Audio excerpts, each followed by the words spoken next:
Welcome to episode number 93 of Radio 815, the podcast dedicated to examining the work of writer director J.J. Abrams. I'm your host for this week. My name is Marcelo Nostroza, joined as always by my fellow co host, Matt Crandall. And on today's episode, we'll be discussing Fringe, Season 2, Episodes 8 and 9. First up is the episode entitled August. So, Matt, do you know what? I need correction. You need correction, and I need the perfect strawberry milkshake. So we're taking a look at episode 9, August, which is a Pinkner-Wyman joint. And this one, if you've been listening to the podcast, I've been complaining about standalone non-mythology episodes the last couple of weeks, saying that, if this was a streaming series, we wouldn't get those. And now, if you wanted the mythology episode, here it is.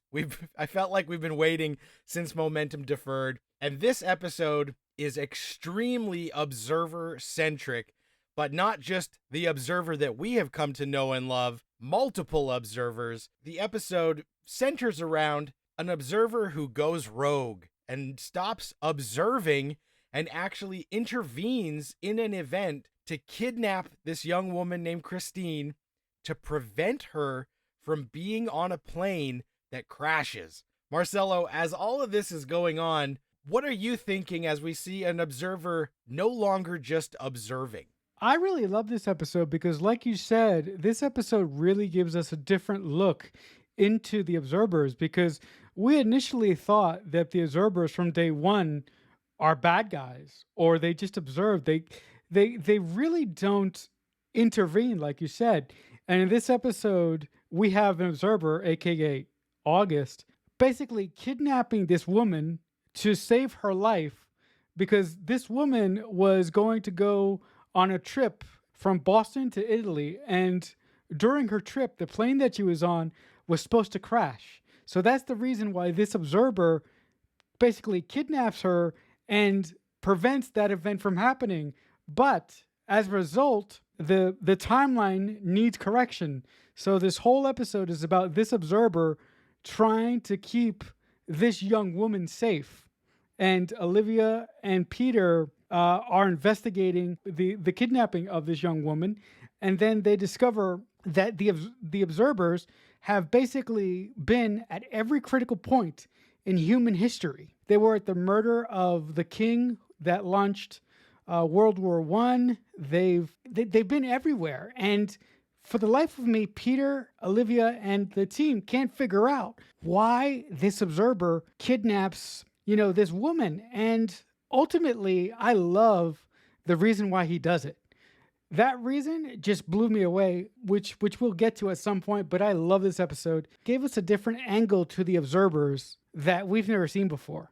Yeah, I thought that perspective shift where we have not been sure if the observers were good guys or bad guys. We know that they're around at important events, and we've mostly just been hanging out with our observer. I don't know that we know that his name is September at this point, but if you're watching Fringe, we're just going to assume that maybe you know this, so we'll address him as that. So I love that early on in this episode, they start seeing this footage and they realize this is not our observer. This is a different guy. And they have to figure out why this guy would do what he would do, because as far as they know, and as far as Walter knows, the observers don't intervene, except for the time in 1985 when our observer, September, according to Walter's story, did intervene and helped him when him and Peter crashed into the frozen lake. So we still have some questions, and that comes up again throughout the episode as this idea of correction comes up. So there is, by August intervening, we see a table full of observers have a meeting where they're like, well, he wasn't supposed to do this, so now the timeline is going to be screwed, so we got to correct this. And they hire an assassin to go after Christine to make sure that she gets killed, to fix the events of time. And I like this idea that August the Observer is trying to find a way to change time, and the reason he wants to do that is because, as we find out, he has an attachment to this person that he's been observing since she was a child, because he has been there at some of the most traumatic events of her life and seeing how brave and the perseverance and strength of will that this young woman had as a child really connects to him in a way that the other observers kind of don't really understand. And seeing that when they sort of ask him why, and he's just like, well, I felt something that I can't even describe. And like, we know almost like a love or an empathy. And I thought that was really interesting because not only are these guys some weird other dimensional beings, but they don't feel things the way that we do. But this one guy kind of is starting to. And so then you're like, okay, because this humanity crept in, he did this thing. And the only reason he thought that that thing was possible is because he remembers that back in the day, another observer did something similar. And so I thought that was really interesting, adding to our understanding of the observers as a group, because this is something we didn't think that they could do and raises a lot of questions about the concept of time overall. And Brandon at Massive Dynamic tries to explain it to us in the rudest way possible by spilling water all over everybody's shoes. But when he fills up that test tube and he says, like, you know, we think of time as pouring through the test tube, but actually time is just filling up the test tube. And then with the full test tube, you could maybe move throughout it. So I like that this is changing our perception of what time travel, and observing means overall throughout all of Fringe. You know, you make an interesting point that when August kidnaps the girl, at some point he has a meeting with the other observers and they question his motives. And when they question his motives, he can't really put his finger on why he did what he did. He just felt that it was the right thing to do. And if you notice in that scene, the person who directs this episode focuses on the observer that we'll come to know as September a lot. September knows what August is feeling, but I don't think he wants to tell the other observer that he feels this, or he has felt the same feelings that August has felt at one point in his life, specifically in the 80s. So I think that September knows exactly what the hell happened to August and why he did what he did. That's why I think September is playing things close to the vest. I don't think that he wants to let the other observer know that he knows exactly what's going on with August, because I think that he's worried about retribution from basically like the crumply old observer who, you know, is kind of controlling the other two. Also, I find it really interesting that August, at the beginning of the episode, before August kidnaps the young woman, he's writing in this notebook. And all throughout the episode, Walter is fiddling with this notebook. And it turns out that in the notebook, August wrote down a specific formula that only Walter, you know, would notice. So Walter ends up going to meet August in a restaurant. And Walter's all worried and all panicked that August is after Peter, because at this point we know that Peter's from the other universe. And I really like the fact that August asks for Walter's help. I really, really enjoyed that, because you would think that somebody like the observers wouldn't need the help of somebody like us. But I really like the fact that August knew that no matter where he went, no matter what time he went, the observers were always going to find him and the girl that he was trying to protect. So in that conversation, Walter says something very, very intriguing. You are going to have to make a choice. And whatever that choice is, you're going to have to be okay with that choice. So I really like that scene. Yeah, that's a great scene. And I do love, as you mentioned, they recover August's journal and we see him writing in it. The observers use weird cryptic symbols and they write right to left instead of left to right like we would. So I thought that was really interesting. And Walter decodes this secret message and realizes that he can go to this meeting spot. And when he's talking to August and he meets up with him, the observers have said multiple times, like, why did he do this? This woman is no one. Christine Hollis is not important. And they keep hitting this. She is not important. So I love that when August meets up with Walter and he's like, I need your help. Like, you're the guy who can tell me how I can save this woman. Walter actually gets it pretty well for Walter. And he says, I think the thing you need to do is find a way to make her important, that they can't correct her, because whatever has happened now in the timeline needs to be so important that it is a historical event that other observers would want to observe. And I thought that was a really nice moment where Walter takes his knowledge, as far as he knows of the observers and what they do, and he gets to apply it in a way that August now has like some sort of mission, and we don't know what that mission is. August ends up getting killed, mortally wounded, and we find out that the thing that makes this woman important is that she was the person responsible for the death of an observer, which is this beautiful yet tragic moment where, because he did feel this love for her so strongly, he actually realized he was willing to sacrifice himself, and the way that he could make her important was if she killed one of them. Love is more important than the small things, and he's willing to die for love. And Beauty killed the Beast, King Kong sort of esque stuff going on.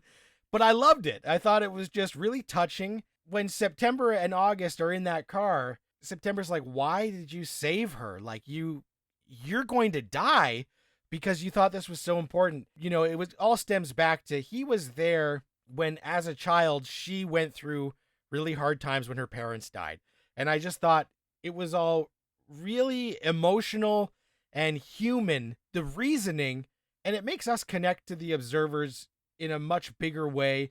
And it really invested me in this character that I'd never seen before, of August and the woman, because of this tragic backstory, and the way that they worked it together felt believable.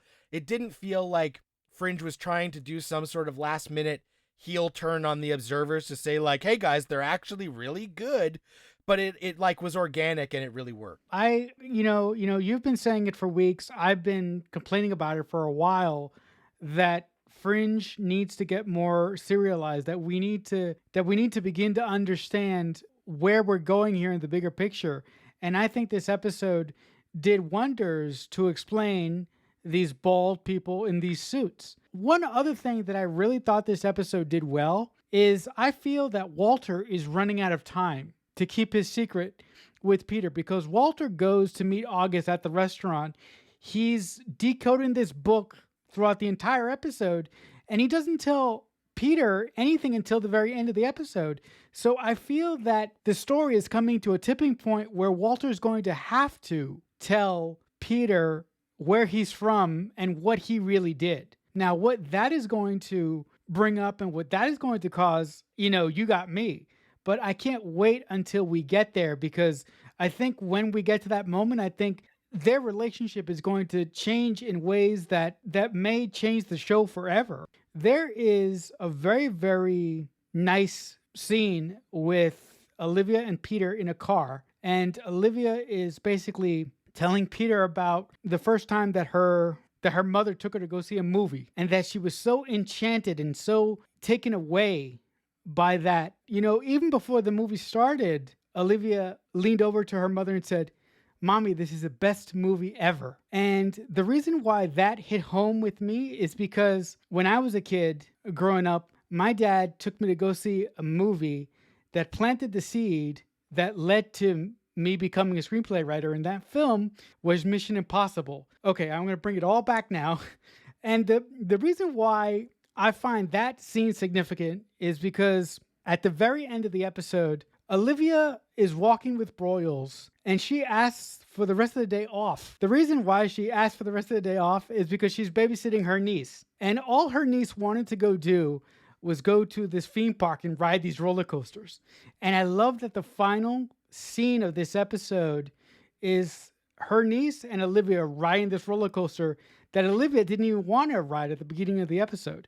And the button on top of that scene was two observers watching Olivia riding the roller coaster. And, and they say that she looks so happy, but she has no idea how much she's going to start to suffer. And I'm like, the hell is that? That's ominous. And then the episode ends. So I thought this episode was amazing. I just loved almost everything about it. Yeah, the ending was a really nice kick to the balls, because you talk about tipping point, and we didn't realize that this actually could be a tipping point for Olivia Dunham. When the episode opens, she was supposed to spend the day with Ella. She gets called away, and Ella says, "I know, it's okay, you have a really important job, I get it."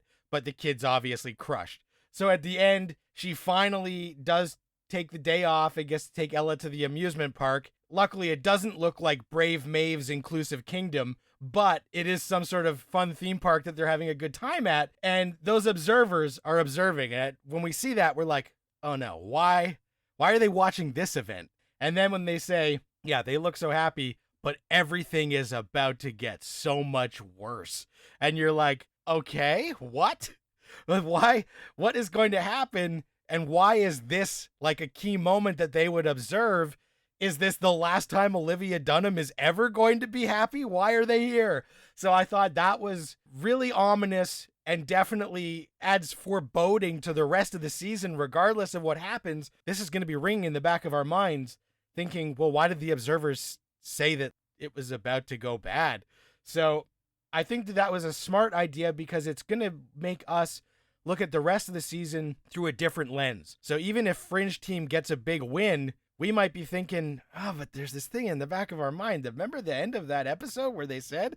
So I love that because it gets us invested even in Mystery of the Week episodes that we might have coming up. We're going to be wondering every time Olivia is on screen, is this when the suffering starts? Like when is this going to happen? So I think that that was a really smart, kind of like a ticking time bomb they placed into Olivia Dunham's hands and ours, so that when we watch the rest and we move on to an episode like the one we're about to talk about, we still have that nagging at us as we watch these Mystery of the Weeks. And I think that was smart to get us deeper invested in them. And on that note, we move on to the final episode that we're going to talk about this week, episode 9. The episode is entitled Snakehead. So, Matt, I have a question for you. Are you hungry? No, not after watching this episode. And I love when Peter arrives on the scene. He's like, how bad is it? Well, did you eat? And he's like, yeah. And she goes, okay, well, then it's pretty bad. Like, that's unfortunate because things are about to get gross. And this episode begins with, we're in what's supposed to be, Boston's Chinatown or something, but is very clearly Vancouver, BC's Chinatown. And this disgusting parasitic worm that comes out of this dude. And so what I liked was this actually had shades to me of Alias, where, we've got the torturer dude and this kind of similar lighting and similar color palette where the mad scientist kind of guy is removing these giant, horrible, screeching parasitic worms from people. And so I thought that was kind of cool because design-wise and just the way they shot it was very evocative of that same look that they used in Alias when Sydney would have her run-ins and get tortured in the back room. So I thought that was really cool. And the guy who plays like the main bad guy of this, Zima, is a really great character actor. This guy who's harvesting these disgusting worms that are killing people as they are trying to immigrate on this cargo ship from China to the US. And we have to figure out why they're dying, why anybody would want these worms, because it becomes apparent that this was all intentional. Someone gave everyone on this ship a drug that they told them was for seasickness, but it actually was like the eggs that started this horrible thing happening. So I love as Team Fringe has to figure out who, what, why. And then we start to get involved in triad gangs and all sorts of different stuff as it branches off. They raise the stakes by getting everybody kind of involved, including in a sad way, Astrid in a bigger way than normal. So I thought for a Mystery of the Week episode, this one was fairly strong and disgusting, but also harkens back to, we've seen other like parasitic things like the weird Super Mario plant that like would attach to people's hearts and stuff. So this is something that Fringe loves to do, but this was them doing it really well. What did you think, Marcelo, as this squid-like worm thing is being pulled out of this guy's mouth? First of all, just a little aside here for the viewers. I love Chinese food, but this episode makes me not want to eat Chinese food ever again because it was just gross. It was just really, really disgusting. And I really like that you mentioned the lighting of of basically like this doctor's laboratory where he is pulling out the parasitic worm of this poor guy's body. I really I really like that choice. Do you think that was intentional by the photographer of this episode, or do you think just was a happy accident? It's tough to tell because it looks so strikingly. The color palette is almost exactly the same as they used on Alias. So I feel like they were like, hey, remember when we did that on Alias? Like the bad robot people were probably like, let's give it sort of a same aesthetic look. But then also that is like a very, we're in Chinatown kind of look. Although with Sydney, I think she was actually in China, but still could have been, if it was just a happy accident, then somebody really stumbled into something because it did look very similar to some of those scenes from the first 2 seasons of Alias. The other thing that I love about this episode is that there's a subplot in this episode where Walter is trying to learn how to stand on his own 2 feet again. He takes a taxi to the crime scene, and when he gets to the crime scene, he berates Peter for basically following the taxi to the crime scene. And Peter's like, Walter, I wasn't following you. We're going to the same place, right? And at a point in the episode, Walter ends up going to what we are led to believe is Chinatown to investigate, to try and find these worms, if I'm mistaken, right? And he ends up visiting a shop, and in that shop, it turns out, the shop that he visits is the same shop where this mad scientist is working. And Walter just mentions off the top of his head, "Oh, I have a big giant worm in my lab," and that leads to the triad of that this scientist is working for going to Walter's lab, assaulting Astrid, and basically kicking the shit out of this poor woman. I love the way that that makes Walter feel, because Walter is really confident throughout this entire episode that he can stand on his own 2 feet. But this entire episode shows us that he's not ready yet. I mean, for God's sakes, he ditches Astrid in Chinatown. He gets lost.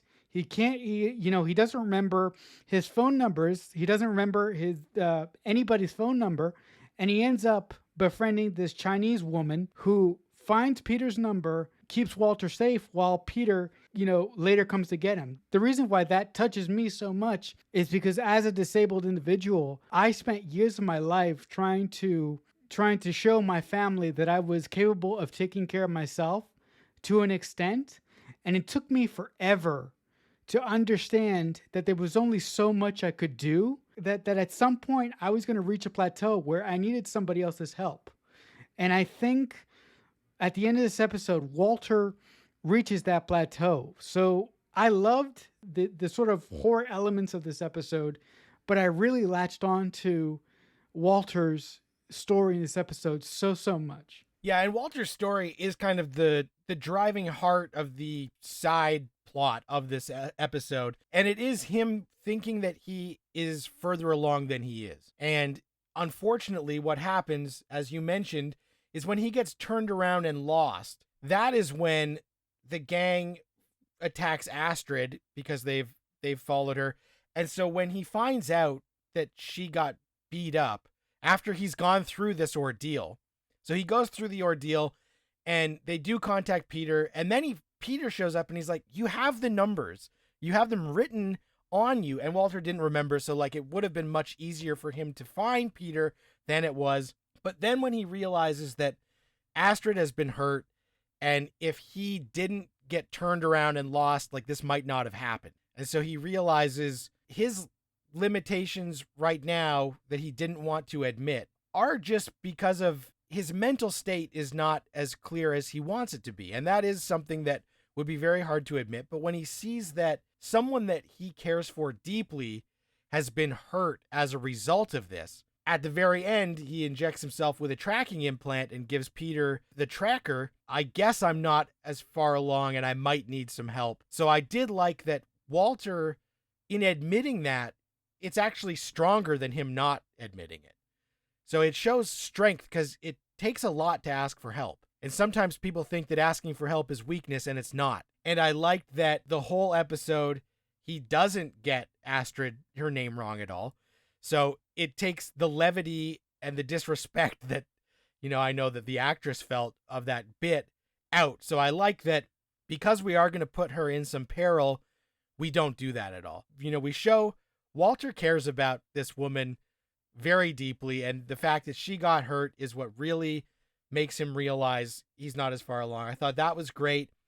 And when we find out that the parasitic worm, when it bites Walter, and we're like, oh my God, what the hell?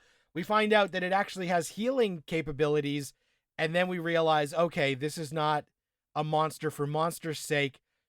This is something that actually has good properties, but is brought into this world in a horrible way. And so that adds that human element that you always like in these standalone episodes, where the reason somebody's doing something is actually a semi good reason, even if this is for money. But we do see this woman and her son, and as the mystery goes on, we find out that she is involved because her son needs these injections because of something that's wrong with him. And so I thought that was interesting that we're grounding this. Bad things are happening, but there's a positive side to the bad things.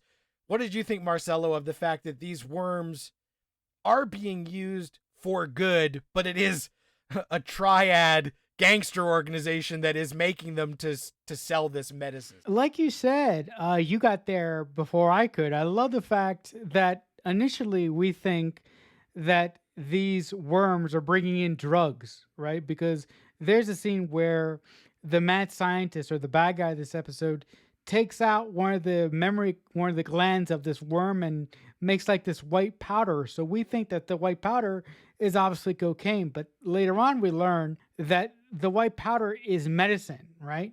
And it was a really smart idea for the writers to introduce us to a family that needs that white medicine to really connect with what the Chinese doctor is doing, whether it's for money or whether it's because he really wanted to help.